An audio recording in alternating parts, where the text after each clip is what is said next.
I wouldn't say relief. I'd say delighted to get the win.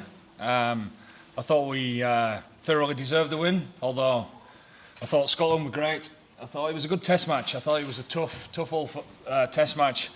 First up, it was very attritional. I thought the Scotland's forwards were excellent, and defensively they were hitting hard, and we know what a threat that they can be with ball in hand, and we had to fight and dig deep plenty of times, certainly in the first half. They came away with a couple of 3-pointers, but I think our performance, you could sum it up in the last 5 minutes really.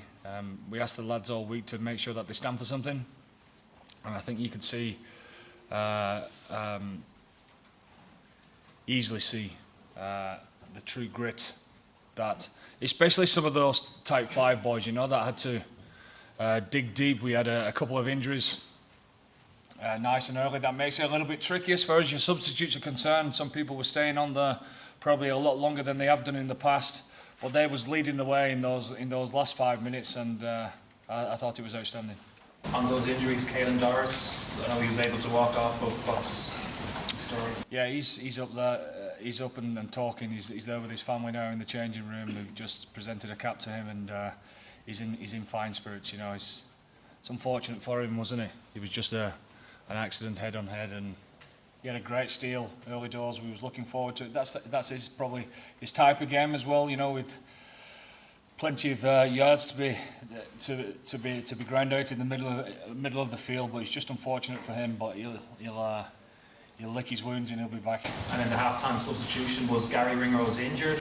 He is, yeah, he was. So we're going to assess that. He's got a hand injury. He'll probably go off for a scan or an X-ray or something to see what the outcome of that. I suppose we'll know more tomorrow. And then Dave Kilcoyne? Yeah, again, HIA failed when he came off, so he wasn't going to come back round. But again, he's in fine spirits in the changing room, so hopefully both of those guys are going to be fine moving forward at the beginning of next week. And then finally, Farrell yeah, his calves were tightening up. He could feel them a little bit. I mean, he had an outstanding game, didn't he? 75 or 76 minutes or whatever it was, and he was getting off the line, smashing people towards the end. So he did more than his fair share. Johnny, what's your overriding emotion? Like Faz, delighted to get a win. First game in this tournament is all about winning. Last year you talk about the England game here, Triple Crown gone, Grand Slam gone, uphill battle to try and even win a championship. So we're alive in everything, and that's where we want to be. We knew it was going to be tough. It's always difficult to come together and to have like a perfect game, but I thought we saw glimpses of what we could do and some of the ideas that we had, but we just could never get that 2 scores clear.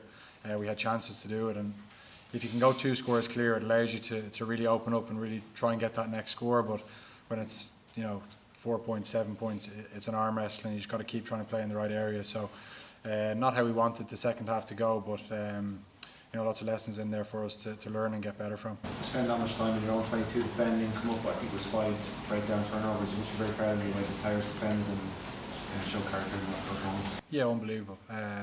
Scotland will obviously look and go off, we just did this a bit better, but you can't, you can't coach it, but you can't account for some of the bravery that you saw today. It was incredible. Some of the guys tracking back, some of the front 5 guys towards the end, haven't played 75 minutes and they get back and make a tackle. So unbelievably proud for me to captain those boys, and just delighted to get a win and on to next week now. Johnny, how did you feel coming back after such a long layoff, and did you have anything wrong when you come off, or were you just spent at that stage? No, I felt good.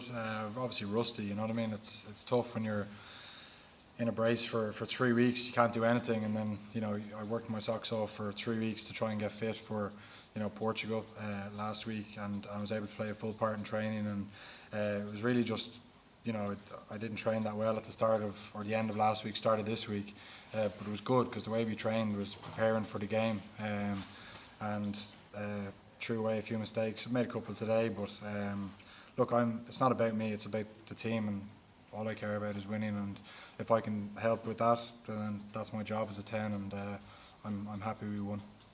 I can elaborate on that because he won't. I mean, he hadn't done any team training whatsoever, any rugby training whatsoever until we touched down in Portugal. And how long was you out altogether? 9 weeks? 8 weeks? For him not to touch a ball, and not to fight in anger until probably Thursday of this week, that says it all about the man, doesn't it really? To have the pressures of doing something that he passionately wanted to do, to lead his country for the first time, and all the new bits that are coming around that, and then deal with coming back from such an injury and leading the side like he did. You know, hats off to Johnny. That's a magnificent effort. Were you tempted to leave him on with the game so tight? Well, we trust Ross as well. You know, Ross has been training really well, and Freddie Burns he's looking great. For bad.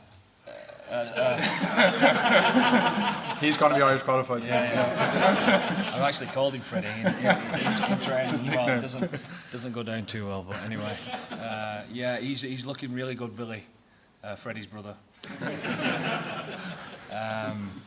So we trust them all. You know, genuinely, we want to see people be given the chance and flourish out there.